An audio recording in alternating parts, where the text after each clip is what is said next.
एक और कहानी के साथ हम आ चुके हैं। इस कहानी का नाम है अंधेरे का श्राप। बेसिक सी कहानी आप लोगों को थोड़ा बता देता हूँ, फिर मेन कहानी के ऊपर हम वापस आते हैं। तो ये उत्तराखंड का एक जंगल है, उस जंगल का नाम कालवन है। और वहाँ के बुजुर्गों से पता चला है कि जो भी उस जंगल में आज तक गया है वो वापस लौट कर नहीं आता है। और वहाँ पर कुछ प्राचीन समय की बात है। वहाँ के लोगों का कहना है कि कुछ डाकुओं ने उस जंगल में मंदिर को लूटने का एक प्लान बनाते हैं वो लोग, और उस जंगल में एंट्री करते हैं। तो वहाँ पर कुछ साधुओं ने मंदिर के पास मिलते हैं, तो वो उन सारे साधुओं की हत्या कर देते हैं। तब से उस जंगल में रात में जो भी जाता है तो उसके साथ डरावने किस्से होते हैं, और वो कभी भी लौट कर वापस नहीं आता है। रात के समय में वहाँ जाने से लोग अवॉइड करते हैं। तो मेन कहानी पर हम वापस आते हैं। तो इस समय प्रेजेंट टाइम की बात है कि एक आदित्य नाम का लड़का, जो कि ऐतिहासिक चीज़ों की खोज करता रहता है, जिसे पुरातत्ववेदी कहते हैं, तो वो एक टीम का निर्माण करता है। और उस टीम में 3 लोग होते हैं। एक लड़की का नाम रिया होता है, और नेहा और करण 3 लोग होते हैं। तो वो लोग पुराने मंदिर की खोज के लिए निकलते हैं। उनको जंगल से कोई लेना देना नहीं है। वो पुराने खंडरों की खोज के लिए उस जंगल में जाते हैं। अपने साथ एक गाइड भी लेकर जाते हैं उस जंगल के लिए।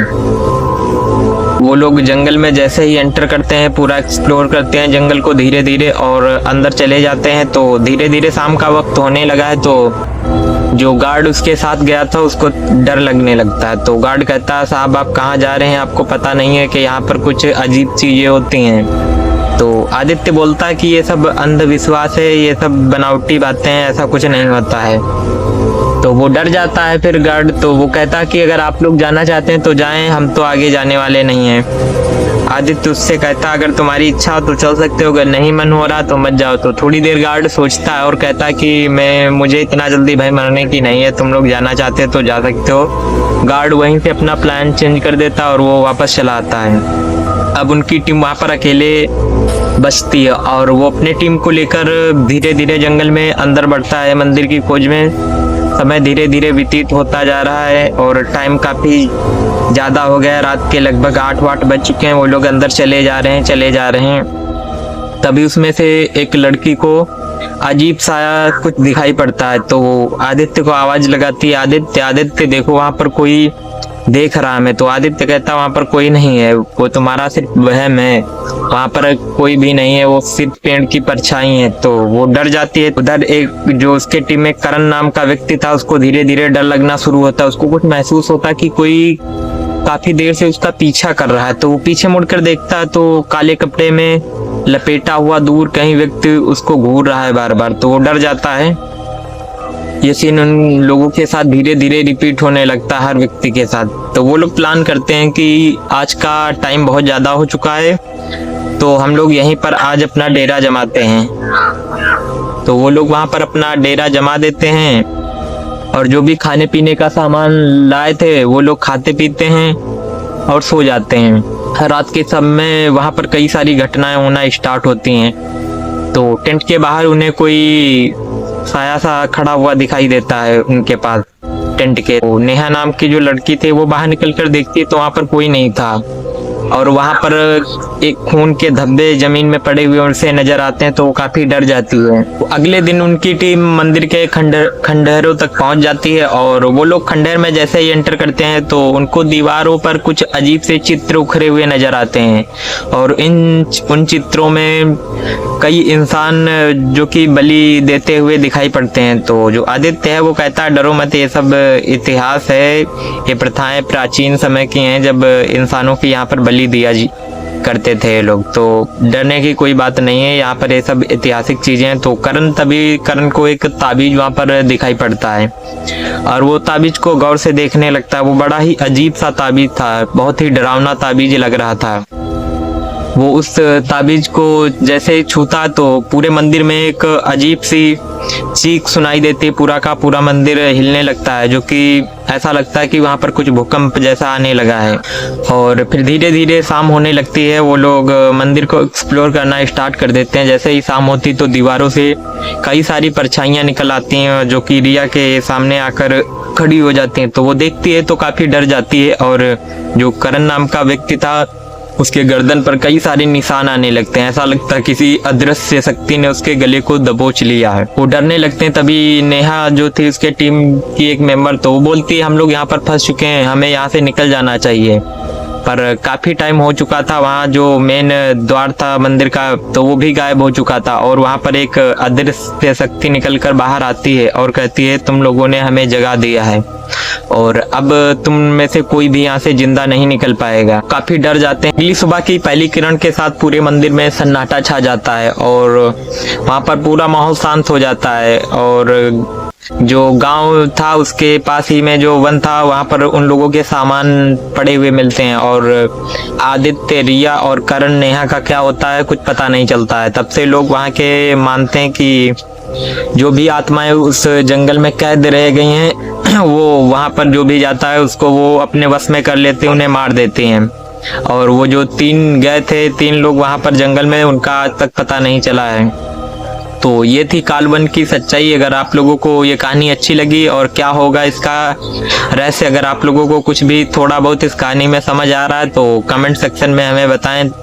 मिलते हैं एक दूसरी कहानी के साथ। ये बेसिक सी कहानी राजस्थान से रिलेटेड है। एक लड़का है जिसका नाम आशीष है, उसके साथ कुछ अजीब घटनाएं घटित, तब से वो लापता है, वो मिला नहीं। उसी पर एक कहानी है, आज इसी कहानी को हम एक्सप्लोर करने वाले हैं। राजस्थान में एक गांव है और उस गांव के बीचों बीच में एक किला, बहुत बड़ा किला सा है और पूरे गांव वालों को पूरा डर लगता रहता है क्योंकि शाम के समय उसमें से अजीब हवाएं और अजीब आवाजें भी आती हैं और उसमें से बिल्लियों की चीखने की आवाजें भी आती रहती हैं और वो लोग बहुत ज्यादा डरते हैं क्योंकि उसमें से कई बार कई प्रकार की रोशनी और आकृतियां नजर आती हैं। और शाम के समय जो भी उसके पास से गुजरता है, क्योंकि गांव के बीचों बीच में किला है तो लोगों को आना जाना लगा रहता है, तो वहां पर उन लोगों को वो आकृतियां दिखाई पड़ती हैं जिसकी वजह से गांव वाले देर शाम तक काम खत्म करके सो जाते हैं। इस नाम का जो लड़का है उसके अंदर एक चुल मस्ती, उसको अपने शॉर्ट मूवी की डॉक्यूमेंट्री बनाने के लिए कुछ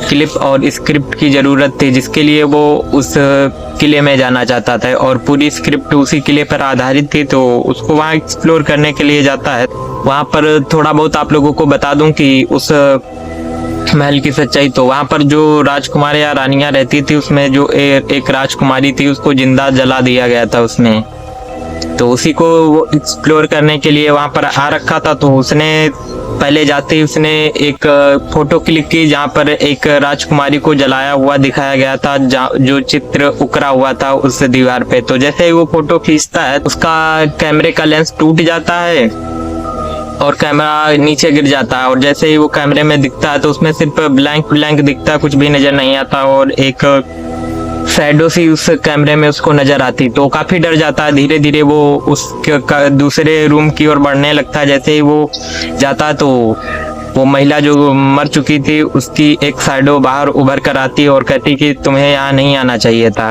और तुमने यहाँ आकर गलती कर दी है। जो आशीष नाम का लड़का था वो काफी डर जाता है और रूम से बाहर तेजी से भागता है और दूसरे रूम में जाता है। तो वहां पर भी कुछ दीवारों पर आकृतियां नजर आ रही थी जो कि राजकुमार और रानियों के बारे में रिलेटेड थी और वो काफी डरा हुआ था और उसको कुछ समझ नहीं आ रहा था कि अब क्या किया जाए। वो पूरी रात वहां भागता रहता इधर उधर। तो उसके पास एक जलाने के लिए वो माचिस पड़ी हुई थी, तो वो वहां पर आग लगाता है तो थोड़ा उसको संतुष्टि मिलती है क्योंकि माना जाता है कि आग के पास कोई भी आत्मा नहीं जाती है। और जैसे ही आग बुझ जाती है उसके बाद फिर उसके साथ ये हादसा शुरू हो जाता है। और जबकि उसको वहाँ के कुछ बुजुर्गों और गांव वालों ने उसे बताया था कि यहाँ जाना काफी रिस्की है, तब भी वो गांव वालों को इग्नोर करके उस खंडहर नहीं महल के अंदर जाने का प्रयास करता है और उसमें उसके साथ अजीब अजीब घटनाएं होना शुरू हो जाती हैं।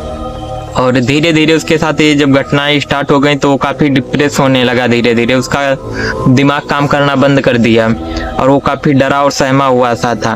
तो जैसे ही दूसरे दिन स्टार्ट होता है, दूसरे दिन का सुबह जैसे ही आती तो उसके साथ क्या हुआ कुछ पता नहीं। गांव वालों को उसके बारे में कुछ पता चलता है कि रात को कुछ आवाजें अजीब सी आ रही थी। तब से वो लड़का उसमें गायब हो गया, तब से उसको किसी ने कभी नहीं देखा। तो ये कहानी थी उस किले की। अगर आप लोगों को ऐसी कहानी अच्छी लग रही है तो हमारी वीडियो को लाइक करो और चैनल को सब्सक्राइब करो। मिलते हैं एक और कहानी के साथ, तब तक के लिए धन्यवाद।